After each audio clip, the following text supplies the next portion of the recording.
has been 2 years now since South Africa brought a case against Israel at the ICJ in December 2023. South Africa argued that Israel's war in Gaza violates the 1948 UN Convention on Genocide. Other countries, including Brazil, Colombia, Ireland, Mexico, Spain, and Turkey, also joined the proceedings. For more on this, I'm joined now by Professor Richard Pithouse from the University of the Western Cape. Prof, good to have you, and thank you very much for coming on. Was South Africa unrealistic in its expectation to what was going to happen after it launched its case? I don't think so. We sent a superb legal team, and the team of people working on this in Durko, people like Zane Dangor, the DG, and the Minister Naledi Pandor, are some of the best people we have in government, principled, extremely well-informed. They know exactly how the ICJ works. They knew it would be a very long, slow process. And it is. It takes years, usually, to get a result on something like this. It's not like going to court to get an urgent interdict. Nonetheless, it was explosive because it challenged Israel and its backers in the wider West, implicitly, especially the US, on the very terrain that they claim for themselves, to be the ones. At that time, things have changed now, who are in favor of what they used to call the rules-based order and all of that stuff. Yeah. Now, where we are sitting, 2 years later, others say it's related to this, but we've got tariffs. We've got US aid that has been withdrawn. We are likely not going to be at the G20 next year. And of course, there's a whole lot of disinformation going on of very, very bad things that are happening in South Africa. Is this part of the package of what they would have expected would come out from this? Of course. You don't challenge that kind of power, and especially when it's in the hands of someone as crude as Donald Trump or the regime in Tel Aviv, and not expect a very intense pushback. That's why I think it's very important for us to understand that it took real courage to act on principle like the South African government did when they took Israel to the ICJ. Not all of that you were mentioning is specifically, against South Africa. Other countries, some countries had worse tariffs, But there's no question that South Africa has been singled out. And I think amongst the many examples you mentioned, the one that possibly makes it most clear because it's so crude and so detached from reality is the claim that there's a white genocide in South Africa. It's just mad. But clearly it's a response to the fact that South Africa credibly went to the ICJ and said Israel is committing a genocide with the backing of the US. And so their response, like the most stupid and petty high school bully, is to turn around and point the finger and say, no, you're doing it. So, and, this will continue. We, as a country, challenged a form of power that goes back to 1492. That's how long Europe and its settler colonies have been running the planet. They've changed their justification for their power over the years. But for South Africa to stand up like that was a real challenge. Yeah. For many analysts, I don't know if it was your view as well, at least the ones that I've spoken to, some would have come and said South Africa is punching above its weight. Justifiably so, maybe, if you look at it, but nonetheless, it's punching way above its weight, and it will not be able to bear the weight of the repercussions that is going to come on the country. Many of them were, for example, talking about AGOA, to say this is going to cost us AGOA, and it's going to be a disaster for the country. Those are very real concerns. We have mass structural unemployment. It's devastating, especially for young people. These are very real concerns. And, in the abstract, people having a conversation in the way that we're doing, we can be abstracted from those concerns. But any government is always going to balance its ethical and political commitments against practical considerations and find a way through to thread that needle in a manner that it feels it can manage. And it's not a science. And nothing, no one can predict all of the eventualities. yes, South Africa had squandered a lot of the moral credibility it had at the end of apartheid for a set of obvious reasons. And South Africa took that decision. It's not clear who else could have done it. I mean, Europe was completely complicit in supporting Israel. That's sort of started to change now. I mean, especially, Spain, it's a little more open than it was then. I mean, I suppose there were the progressive governments in Latin America. But South Africa acted with boldness and courage. And what I think is understated in our public sort of sphere, in our national conversation, is that it wasn't just that moment of the ICJ.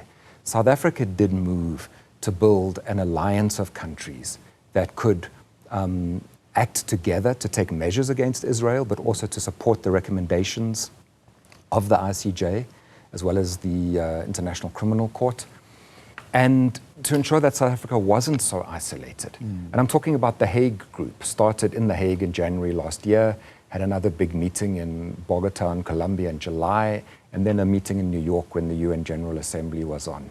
And that has brought together more than 30 countries at its last two meetings. And there's a real project there to build solidarity, primarily in the global south, but not exclusively.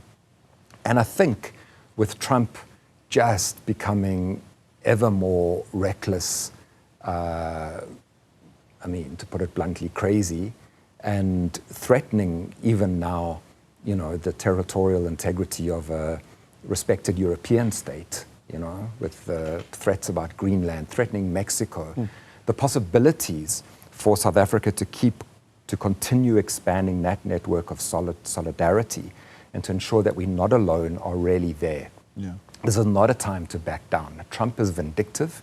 He will not forgive. This is a time to move forward and build that solidarity in the global south. And given what they've done in Venezuela, what they're threatening to do in Mexico, what they're threatening to do in Colombia, what they're even threatening to do with regard to Greenland, there's a real opportunity to build sort of a set of concentric circles of solidarity. Yeah. I mean, I was listening to Mike Shingange. He was speaking in a sideline event for ANC fundraiser for its 114th birthday. He's one of the leaders of SACTU, saying, well, look at what's happening in Venezuela. I think, to put his words, I'm paraphrasing, says, but it's only a matter of time. A similar thing is going to happen to South Africa. Do you think so? Look, I don't think we have any reason to fear that the Americans are going to send their soldiers in to take our president out of his home in Hyde Park and take him to their base in Botswana and then repatriate him to a prison in New York. I don't think that's going to happen.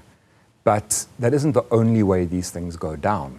There are all kinds of ways in which a state and a government and a project in a country can be undermined. All kinds of ways. We've spoken about this sort of, the tariffs and the white genocide madness. But there are lots of other things that can happen. I mean, it's possible. I mean, there's a constant disinformation war. You mentioned that. We are told by the sort of uncritically pro-West liberals in our own country that it's only the enemies of America that engage in disinformation. I mean, that is absolute nonsense. Joe Biden stood up in Washington and spoke about 40 beheaded babies, It wasn't true. Yeah. There was weapons of mass destruction before then. There's going to be contestation on that terrain. But there's also contestation all the time through the media, through civil society. There will be support for forces in this country that are pro-West, pro-Israel, pro-US, and oppose the positions the South African government's taken. And what I think we have to be very mindful of, and this also is not often discussed, is if you take a principled position against these really powerful forces, you have to make sure that your people are with you. Yes. And this is where the ANC is very vulnerable. They are losing support, by any measure, opinion polls, by-election results, people who come to events and stadiums very rapidly. And, the majority of our people are making their lives in a situation of constant crisis, even hunger. And this is a lesson of history. If you want to challenge powerful people, powerful forces, make sure your people are with you. 2 years on after that principled position and that attempt to forge solidarity, would you say, looking at how South Africa was able to navigate possible embarrassment with the G20 resolutions and how the world rallied around South Africa, they've been successful in not being isolated? Yes, I mean, I think this is a point I was making earlier. I think so. And there's a lot of opportunities to build on what's been achieved. And the G20 showed what could be done. I mean, especially as, Trump is breaking from the old ways that the American empire used to work. 10 years ago, it claimed it was bombing people in the name of feminism or democracy or their own freedom. He's not doing that anymore. He's just saying, we're coming, we're going to take your oil. He's just saying, we are going to run Latin America, and it's our backyard, it's ours. And that opens up opportunities for kind of wedge to be driven between Trump and some of the European powers, for instance, especially when he's talking about taking Greenland. And, we saw that with the G20. There was possibilities for finding common ground and making alliances. And I think even some of the states that did not support the ICJ case and were just so habituated to being uncritically supportive for Israel and mediated through their own racism that they're not able to reflect on, are now starting to think actually South Africa was right. And they're thinking that for two reasons. One is, the ICJ case was a while ago. A lot of stuff has happened then, and there's been a real shift of opinion amongst many people in Europe, amongst young people especially, but not only in the US. You think of the student movement, the encampments. There's been a shift of opinion in terms of how people understand Israel's actions. And I think a lot of people have moved closer to the South African position. At the same time, there's a huge shift of opinion against Trump and what he's doing in the United States. And that again leads people to think actually South Africa was prescient, I mean, yeah, like it's almost like in that sense, South Africa was ahead of a global curve, and a lot of opinion, including some, opinions in some states that would have been hostile, is now coming round to the South African position. That ahead of a global curve. I mean, I heard the president doubling down on this rhetoric, will not be bullied, and raising the question of the world, the globe moving away from values of human rights and a global order of doing things. Do you think that, I suppose, it was the point of highlight, or does it become a point of highlight, South Africa's case in the ICJ, to say, well, look at the world, you guys look at yourself, you are moving away from what we all agreed upon to say this is the global order of doing things? I think there's two things to say about that. One is that the West claimed for a very long time that it was the guarantor of all of those things: human rights, the rule of law, the rules-based order. Taking it on in the court, via the law, just, pulled the whole rug from underneath its ideological claims.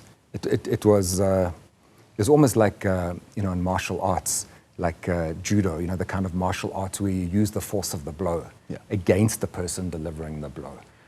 Having said that, I think it's very, very important that we don't buy into this fiction that people collapse into constantly of saying, well, there was a rules-based order and human rights were respected, and now Trump is destroying it. Because the West has never respected human rights for people outside of a narrow circle, for people who live in its own countries, and even then not everyone. It's always been a racialized concept. Where was the respect for the human rights of the Vietnamese people when America was destroying Vietnam? Where was the respect for the human rights of the Iraqi people when the US launched an illegal invasion that left 1 million people dead? That's never been the case. What's changed is that Donald Trump is not pretending it's the case anymore. That's what's changed. I mean, and we really need to understand this. You know, I've seen in our media, like I must have read, I'm sure you have too, just article after article saying what they did in Venezuela was unprecedented. It's appalling, it's shocking, it's not unprecedented. In 2004, the US Marines were sent into Port-au-Prince in Haiti and took Jean-Bertrand Aristide, the very popular elected president of Haiti, and his wife, out of their house, put them on a plane, and flew them. Initially, they wanted to bring them here to South Africa. Thabo Mbeki said no, they took them to Gabon, and then Aristide requested sanctuary here, and he came here. They did the same thing to Aristide, 22 years ago. So, no, they've never been the guarantor of human rights or anything like that. Trump has just let the mask slip. Prof, appreciate your time as always. Thanks for coming in. Professor Richard Pithouse there from the University of the Western Cape. More news after the break. Stay with us.